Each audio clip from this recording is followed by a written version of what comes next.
I'm Erin. I'm with AIM. I'll be the moderator. I put some notes up there. You don't have to share your audio or video. You can double click on the screen share to make that larger if you guys need to see it better. And I will be keeping an eye on questions and sharing those with Gordon as we go. So I'm going to turn it over to Gordon. Thank you. I'm Gordon Summers. I'm going to be the presenter of Teach Your AI Not to Be Racist, or also Train Your AI, depending on which version of the joke you like better. I am an independent data science contractor. I have been on many projects, from those working with schools to agriculture to large grocery chains. So I have a broad range of experience actually building AIs and solving for this specific problem. So this is something that is that I find is very important. It's actually it's a solvable problem, one I have solved and worked around, but it's also a very realistic feature and problem that we have in a lot of machine learning algorithms today. So first thing is, let's get the click there. There we go. So the first thing I want to say is this is a very serious subject. I will try to not have this as a situation where it's just straight up admonishment or grimness. I will have a couple of levity items in there, but at the same time, this is both a serious and a sensitive subject. Please be respectful in the comments and the questions, as well as respectful to me. I'm raising what I think is awareness of a very important issue. Please take it with the care that this subject needs. However, to start with this presentation, I'm just going to throw one of the random slides in here just to sort of break up and to get going. And that is, wait, did he just say my sales history data is racist? Yes. Now, after that totally out of comment situation, sort of think about that, because we'll work ourselves to that. Back to the program. Let's start with the title of the presentation. In this case, what do I mean by racist? I'm using racist in this case as a shorthand for all manner of isms: racism, ageism, misogyny, homophobia, Islamophobia, any sort of negative or derogatory injury of a subsegment of our community. In this case, it's any bias. I'm not especially against a legally protected class, but I'm just talking in this case, I'll be talking about it in terms of very broad basis, in terms of a bias against it. I won't and am not making judgments on whether or not the bias is in a situation that makes it illegal or if it is a legal situation. I am not necessarily going to even make it limited to protected classes by that narrow legal definition. I'm going to use the word racist. I know racist contains a negative connotation, and quite honestly, I'm good with that negative implication. So I want you to think of a lot of these biases as in machine learning algorithms and their interpretations having that potential to cause harm, real harm to real people's lives. What do I mean by AI?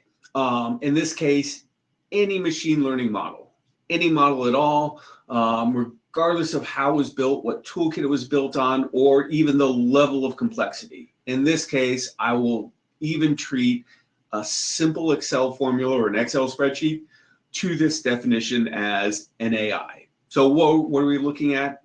We're looking at finding a pattern in historic data in order to make some prediction about a future. That to me is the core definition of what machine learning is, or what a model is. And in this case, we're looking at wherever that model has a bias towards different subgroups of our community. Let me start first with an example. In 2018, Amazon had a resume review application based on AI, based on one of their technologies.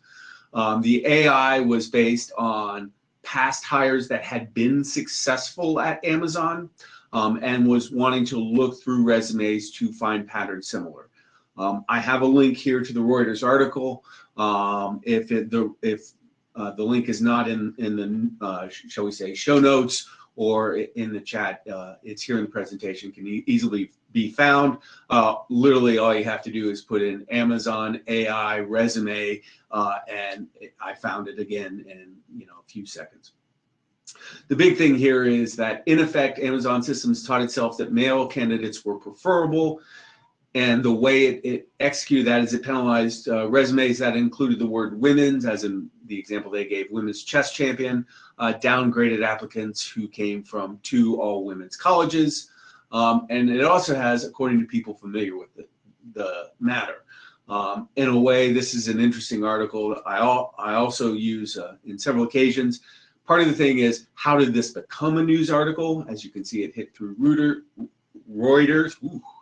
It hit through Reuters, and how it became a news article is someone obviously was deeply hurt by the way this process and the way this process was going forward, that it was a situation that they wanted to share it with the press. This is about, in a way, avoiding that. I can also tell you that there's a lot of ways that Amazon could have internally fixed how their process was doing it, especially by doing some of the things we'll actually talk about here. That one guy, there's always that one guy who's going to come out and say, what's so wrong with having an AI be racist? I mean, if it's accurate, it's accurate. Okay. There are 3 people who want a racism bias in their prediction. The first one is people in marketing. Marketing quite commonly uses the politer word of what I'm talking about here, which is demographics. When the marketing breaks up demographics as in 18 to 37 male, that's creating a bias within it to a subgroup of people within our community. Marketing has a long history of doing this. You can also indicate that marketing does have a long history of having less than honorable aspects to much of marketing. But in marketing, it's a well-accepted thing that you are going to use demographic information in your predictions, and is generally considered acceptable. Second group of people who do want racism bias in predictions are assholes. And I'm not going to say too much more than if you're good with having a lot of racism, you're an asshole. And the last third group of people, besides marketing and assholes, are marketing assholes, and some people in marketing. So let's talk about the ways to avoid it. There's one obvious step. The obvious step is simply don't include information around a protected class or associated with a protected class into the model. Simply things like age, gender, race. If you exclude all of those from being as fields added into your model, it won't build predictions based on those fields. That being said, this is where we get to the big part, which is there is systematic racism. And I'm going to look at bringing in one characteristic here, which is home ownership. If you look at home ownership, and the statistics I brought up here for it is that in 66 of America's 300 largest cities, population less than 50% white, but more than 50% of homeowners are white. That also in 78 cities, white Americans were overrepresented in the housing market by at least 15%. Similarly, Latinos and Black or African Americans face the largest disparities. Latinos underrepresented at least 5%, and Black and African Americans are at least 5% of a different subset. I have the source again for this as well. The big thing here is if you use home ownership in your model, you are introducing a racial bias into your model. It's as simple as that. The history of what you're bringing in has a racial bias. You're introducing that to your model.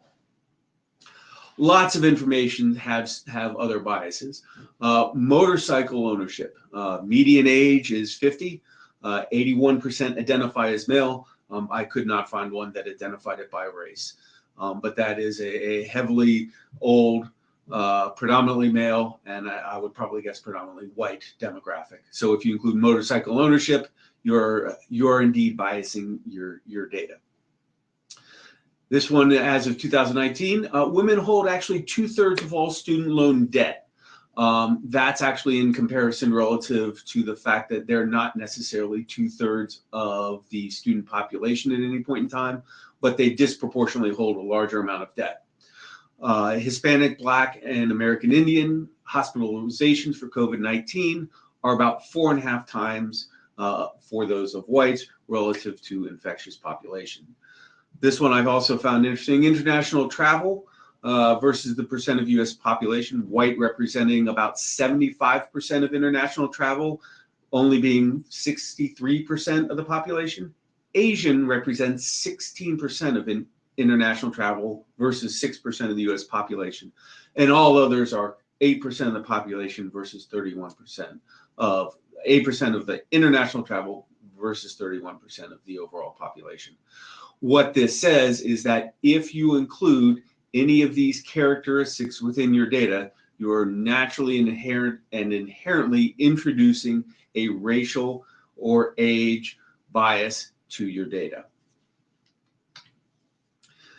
If you use biased data, your prediction will be biased simply because any machine learning algorithm worth its salt, or even going to an Excel, a formula or simple prediction, any machine learning algorithm will find that bias and then use it to enhance its prediction. The machine learning algorithm doesn't care about that.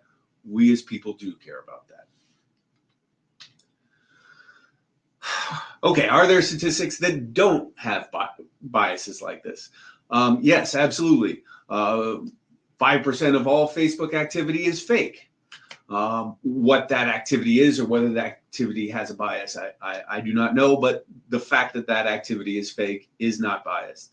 43% of Iowa's corn crop and soybean crop was impacted by the derecho, that 810 windstorm that blew through here and Iowa. And then actually I have this in the wrong order. It's actually the gas to gold ratio. The historic average is 15.5.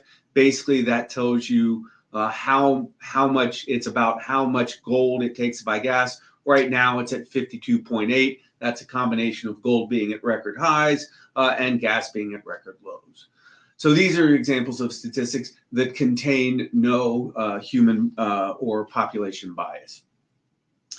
If your statistic you're using to feed your AI is human-based, there is probably a bias incorporated in it. In fact, I will be honest, in preparing for this, I went out trying to find a data set that had as close to a matchup with the demographics of the United States and was able to unable to find any statistic out there that, again, I was looking, couldn't find, doesn't mean it doesn't exist, but I couldn't find any statistic that perfectly matched proportional to the population or population subsets as it would be broken out, especially around the protected classes.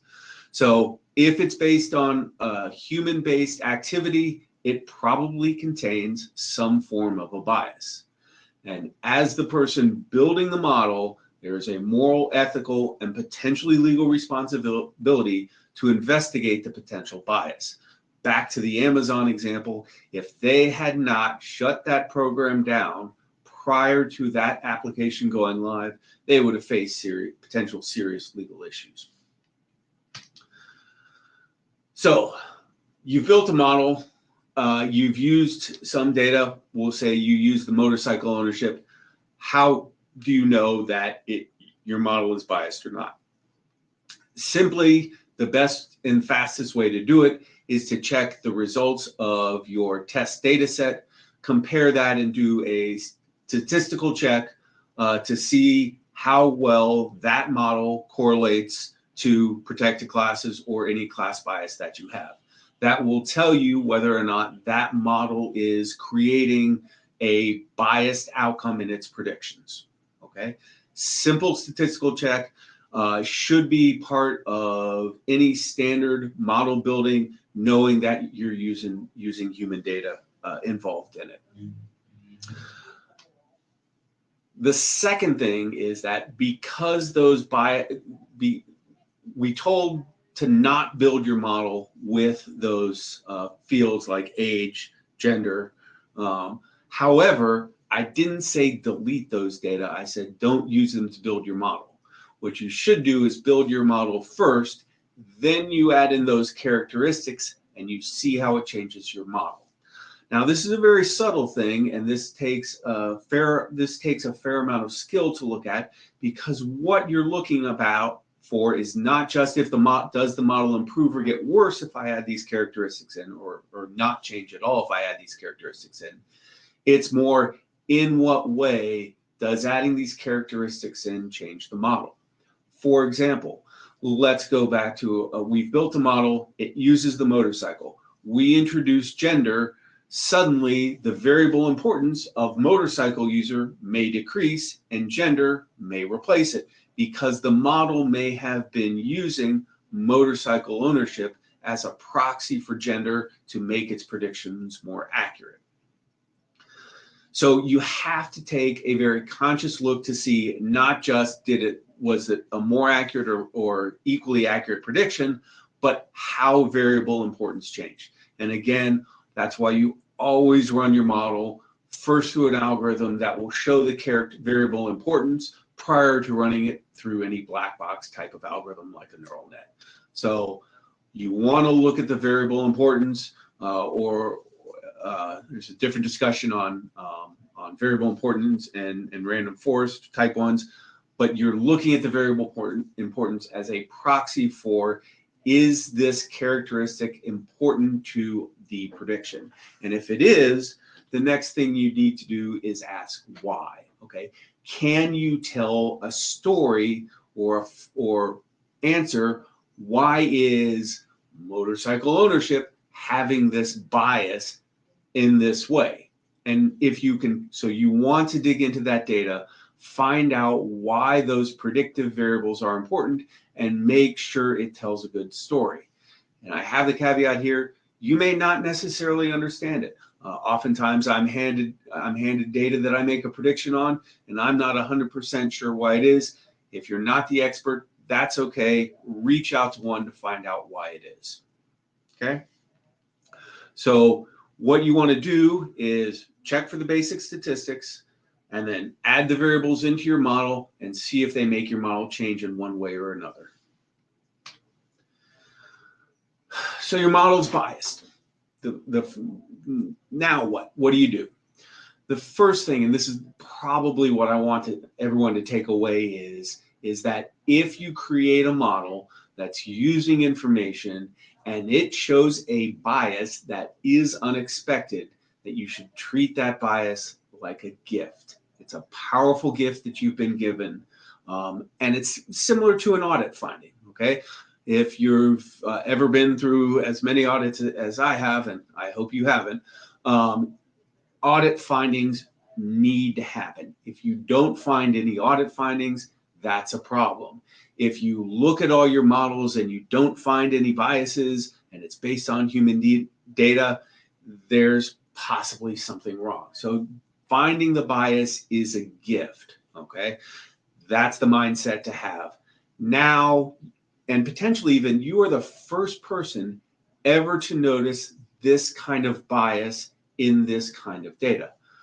Bias in things like motorcycle ownership may not be considered all that shocking, but bias in certain other things may be considered quite interesting or quite unusual. You do have a moral and ethical responsibility to not be quiet about finding that bias. Understanding you may not be able to right the wrong that is the source of that bias, but don't cover it up. Similarly, if it's your employer's data, tell your employer, or in my case, tell whoever has contracted you, but you don't have to go out and embarrass the employer by putting a post on social media about it. present it to them as a gift. It is an insight. It is something that probably no one has ever noticed before. And usually, once presented with an insight, most people will know to do the right thing. Some problems on these biases are definitely larger than an organization. We talked about it with some of those larger ones. For example, you might discover a very similar one to the one about COVID and the hospitalization rates. There are real systematic problems that exist today, and whenever we're using any historic data, though that history and that situation is accurately represented in your data. And it's okay if it's a larger, not to your organization larger, it's okay to go out, do a little research, and share that on your own. That should never reflect poorly on your employer or your contract if you found something tangential in there that you could verify with an independent data source. And always telling people about the problems, it's a gift. Once you know it's there, I will give a good example. I found the one about the female level of the student debt owed more by women to 2/3, disproportionately higher than their rate of attendance at university. I found that very interesting. And honestly, it's going to color how I think about this student debt from now going forward. I'm going to think of it as something that primarily affects women more than men, and that I need that helps me frame that idea. So if and as you're out there building models, you find other similar societal aspects, don't hesitate to share it. Don't hesitate to make this world better by sharing that out there. Internal problems, don't go first tell the outside world, and treat it like an audit finding. Audit findings are very big, very important. A lot of times audit reports for many large public companies, they go to the board. They're that level of importance. And if you have a bias that is within your data, which is significant, it may be something that should be thought of as something that should be board level, similar to an audit finding. So what can you do about it? One thing is variable weighting is your friend. We're in the realm of machine learning and we're in the realm of math, which means you as the data scientist building the model can put your thumb right on that scale and minimize, but still keep a variable in your system to minimize down what that bias could be. So for example, you can do things like you can take a linear number and classify it in such a way, group it in such a way that it reduces the specific natures of it. You can collect, on the earlier example, I collected to international travel, we had white, we had Asian, we had all other. You can gather things together that have similar numbers to show them to either minimize or potentially, depending on if you need to show someone, maximize its visibility. Back to the Amazon problem, it's part of that is a case of looking at what their historic variables were weighted importantly, and you can put your thing right on the thumb that, especially if it's pulling up words like the specific universities or specific types of clubs, you put your thumb and you say, I don't want you, you don't want the algorithm to use that field or use that capability. And so literally, if you find that bias in there, you could just scrub the word women's right out of all the resumes. And that would eliminate that differentiation between chess club and women's chess club, or chess champion and women's chess champion. There are things in terms of data prep, data manipulation, that's all about building a good algorithm. And you as the data scientist can certainly put your hand on the scale to remove those biases. And this gets us to the really subtle, again, we're in the realm of data science, we're in the realm of math. How much bias is too much bias? So the simple check is correlation. How much correlation is, we all know what a high correlation looks like, but is 60% correlation of a prediction result to a protected class okay? Is it 40%? Is it 10%? Where is that number down that you say, well, we generally accept that that's not too correlated, but is that okay? Is that okay with ourselves and with our leadership? And the example I give here is oftentimes we talk about P of less than 0.05 is statistically significant. Okay, that's a standard, not a mathematical law. Same thing here. What is highly correlative is our accepted standard. That is not a law. Now, there's different definitions in there in terms of what are legally accepted in legal situations. But in this case, if you're looking at your internal model and you're looking at your internal results, looking at those numbers and saying, okay, well, I'm below generally accepted. It's not such a high correlation. I'm down at 40%. That's pretty much okay. Here's the thing. That's a leadership decision of that company. That company, that organization who's going to build the model has to be willing to say mathematically that they accept that level of correlation as acceptable. And I know that may mean potentially having to explain correlation to a senior executive, and that's not necessarily the easiest thing. But especially if your model does bleed into those situations where it is approaching legality, it's important to be aware that it is. And the catch is, again, we're talking about numbers on scales, just like how accurate a prediction is, how good a prediction is. The number on the scale of how acceptable is a bias is a fundamentally, it's an internal leadership. It's not necessarily up to the data scientists. Our job is to be able to minimize it down to what's acceptable for leadership. Besides marketing, which I listed earlier, are there actually good biases? And the answer is, of course, there are.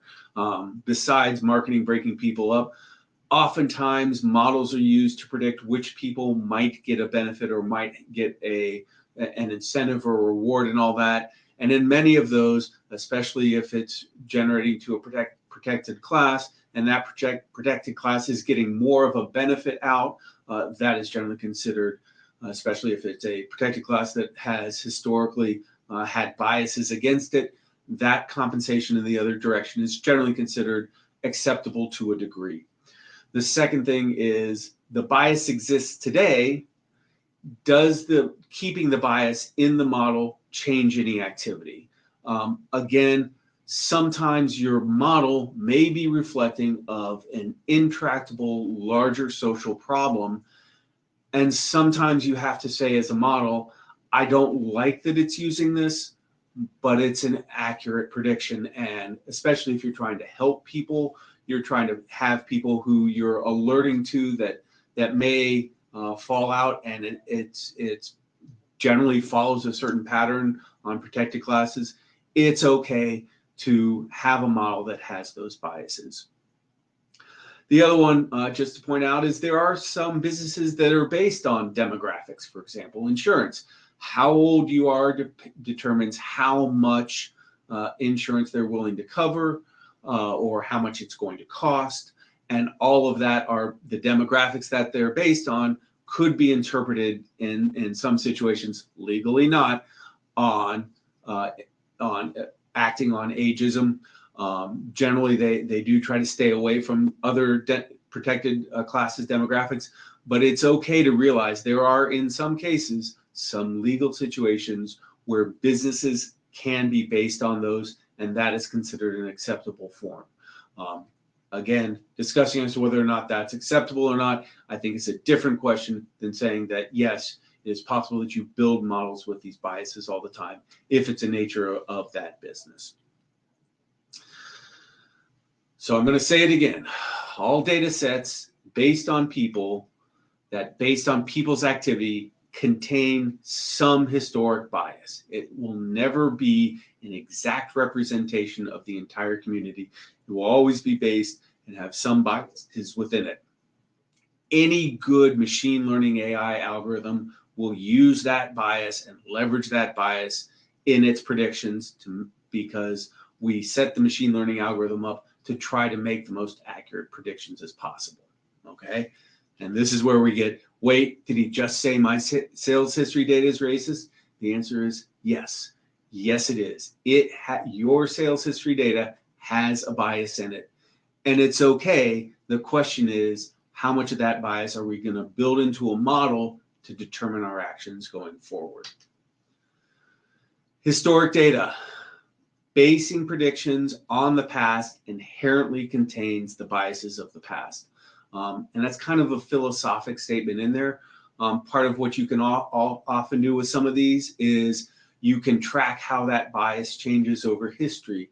And so if that bias is decreasing over time, then taking the more recent data will decrease that bias. Frequently, these biases are racist. And I mean that in the negative connotation, including across all of the aspects of it.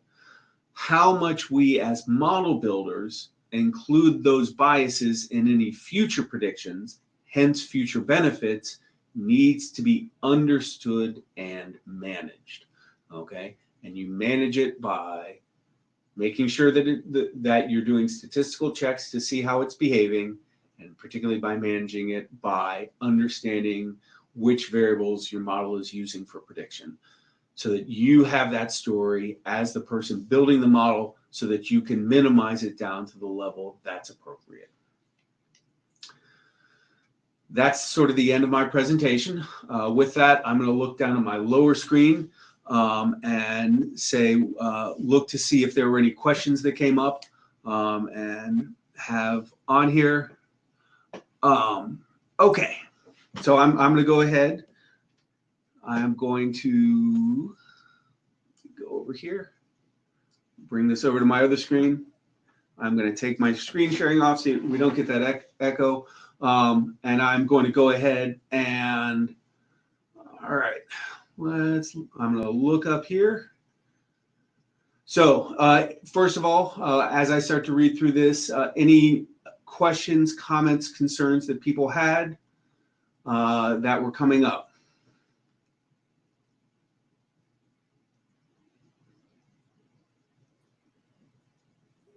I was gonna say it was mostly a lot of commentary. Okay, that's fair. That's good back and forth discussion. Yeah. You guys, if you want to, you can share your audio, video, and ask questions. We're pretty free here, so. Or you can type them in. All right. Before y'all leave, I have to do a quick, I think you guys are trying to bail on me. I have to do a quick survey to see. So give me 2 seconds. All right, if you guys can do this. And we'll be here for another few minutes if you guys have any questions, but if you guys could do the survey as well, it'd be great.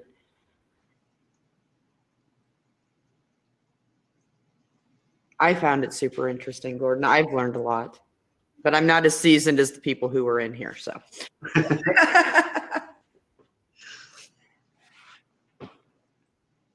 And I will be here for a little while. Again, don't hesitate. If you have a question and you're concerned because the recording button is showing, I am reachable. I will probably pop into, I'm going to watch a couple of the sessions this afternoon, but around.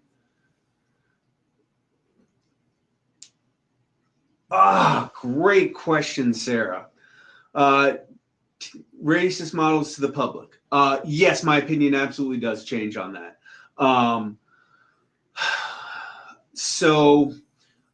I'm pretty sure, and I referenced that Amazon model, I'm pretty sure that someone took that to the public because they were unhappy with the response the company was giving to that. Not just unhappy with acknowledging that probably their hiring had been gender biased in the past. They weren't even acknowledging that, and also probably to shut it down, that implication that's there. I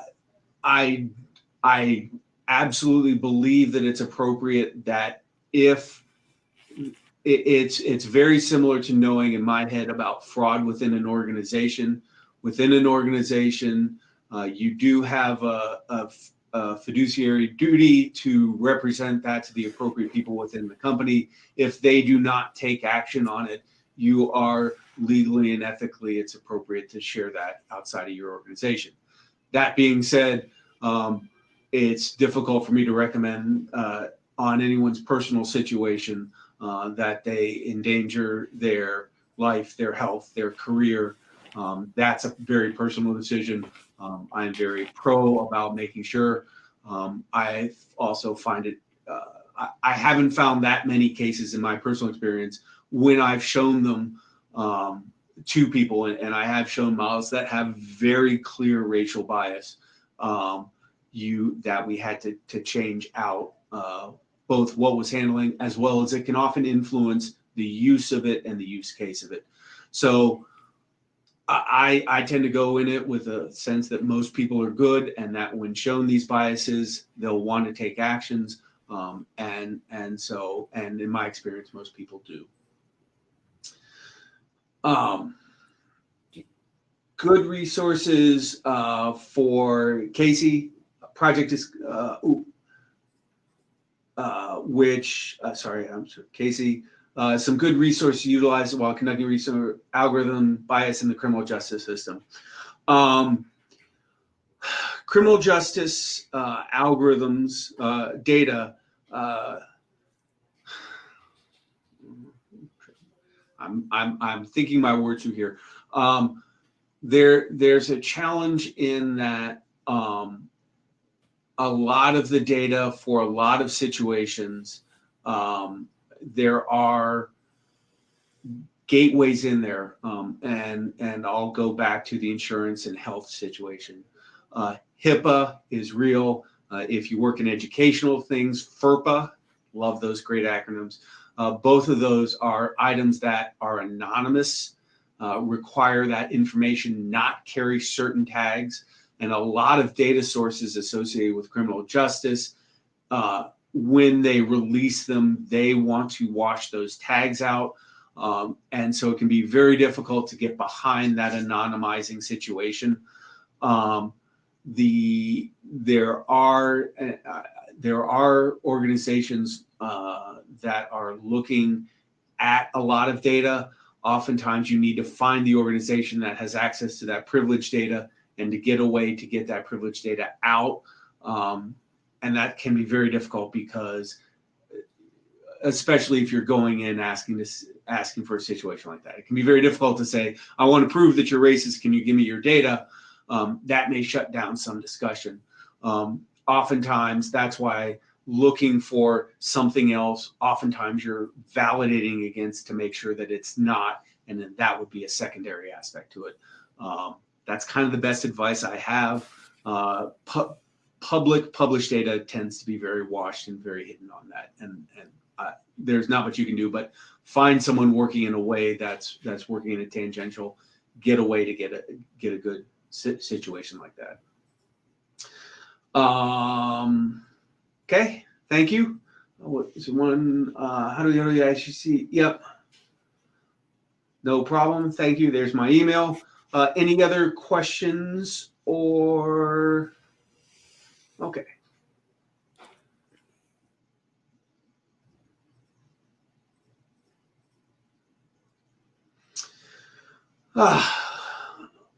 Okay. So Nicholas, the question back on the Amazon article that was there. What I think it's that the step that they missed was they missed both the steps I highlighted. The first step being they probably put it in because they were using like a word to vec, or that's turning the words into vectors, or similar other type NLP, neural language processing, near linguistic processing, sorry. Because they're using some processor like that initially, they were probably sending their algorithm through a black box and weren't looking at variable importance. So they were just piping it through and just kicking it out. Looking at your variable importance is so important for many reasons. bias being one of them, and the other one being that you're actually seeing an echo of the solution you're trying to predict in the incoming data. So for those reasons, it's very important to look at your variable importance before you go to something that's black box. The second thing is they didn't do a statistical check on because remember, you have your trained data set and you have your test data set. They didn't do that statistical check on that test data set. If they had done that as a standard part of just building it from the get-go and seen what the results were, they would have seen that gender bias to their overall population in a heartbeat. And if they'd seen that bias, it would be easy enough to go back, say, what were the key variables on this? What were the items that it really honed in on? It honed in on certain keywords in universities, and you wash that stuff out of your data. You wash those. So in a preprocessor to Amazon's, you literally find the word woman's and you erase it. Or you find men's, or you find other things. You look for things that have that clear known bias in there, and you take it out and you see how that improves or changes the prediction. That's why I think they didn't do it. They didn't follow those two basic processes. And then back to the situation, it probably also showed quite a stunning internal hiring and promotion, probably as much promotion, because what they probably were using for their source data set, even though it doesn't say in the article, was those people who were promoted and were successful. So they probably had a much bigger issue that if they'd taken that initial results out and looked at it, they might have recognized that they had a broader issue. Josh asks, know which cases where geographical data can be biased without having clearly defined human factors. Yes, you could. You obviously could apply, depending on if you're looking at place names. Place names certainly do have bias and have linguistic historical past, and therefore can easily contain biases. Most types of, even though we're looking at farm, my example was at farm, certain patterns within there can contain certain echoes of human behavior. And I'm just going to make one up here just as an example, just to use it because it's the first thing that came to my mind. For example, I happen to know that most harvesters go about 40 feet across. Okay. Why feet? Well, you're in North America. It's measured in feet, unit of measure. You take that same model, you apply it to a European, an African, or a South American model, and your model may not be accurate because you've built in a bias that is a North American bias. So in a way, that's slightly different, but those are more of edge cases than necessarily, I would say, overt. Let's see. And then the next one is zip codes can be biased. Absolutely, zip codes can be biased. Setting marketing on zip code will target certain people. Absolutely, it will. And zip code, even sub-zip code information, neighborhoods are very biased. And again, that's why I had the caveat in there for marketing.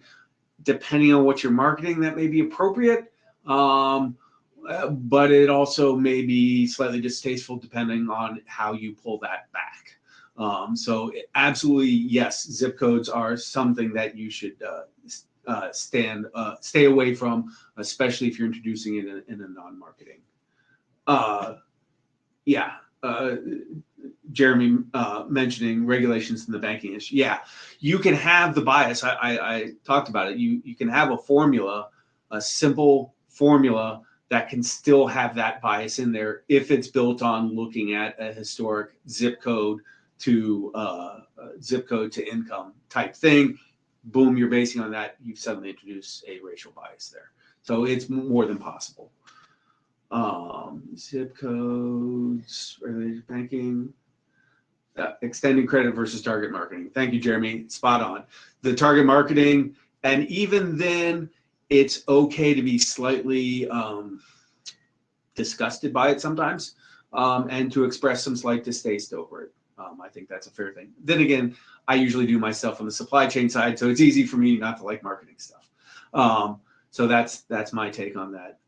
Other questions or? I think we're good. I'm gonna maybe post the survey one more time and then encourage everybody over lunch to stop at the expo booths. If you stop at all of them, you're registered to win one of our drawings this afternoon. So hope we see you there. Thank you so much, Gordon. This was very, very interesting. I enjoyed it a lot, and it looks like everybody else did as well. Thank you. Have a good rest of the show. I'll be kicking around. So thank you. Thanks, everybody.